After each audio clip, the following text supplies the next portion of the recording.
Áno, zápas Bayern Dortmund dopadol 2-1. Bayern vyhral 2-1 a dobre vieme, že Bayern stále nestratil body.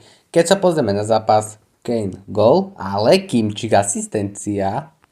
Potom sa pozrieme aj nižšie. Potom dal gol Olise v 79. minúte.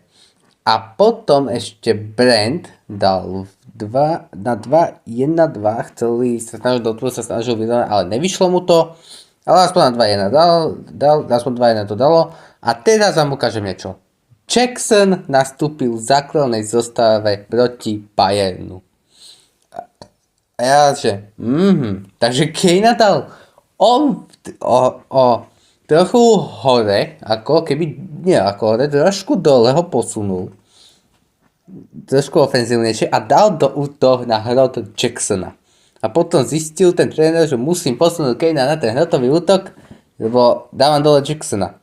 No a poďme pozrieť, kto vystredal Gorecka. Keď sa pozrieš na to, máme to takto. Takto boli zostavy, myslím si, že akože zostava Bayernu býva silná, keď je tam hlavne, že Never, alebo Kane, alebo Ollis teraz.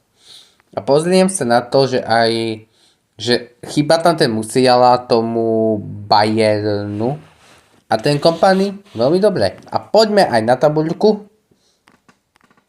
Tabuľka si myslím, že je teraz dobrá. Hlavne Dortmund ešte bude musieť trápiť, ale Bayern ten bez jedinej straty ťahá svoju kariéru. Keď chceš ďalšie takéto videá, musíš dať like, musíš dať hlavne follow, musíš ma hlavne podporiť. A keď chceš ďalšie video, napíš do komentára, ktorý zápas mám okomentovať a ja sa zatiaľ sa držte a papa.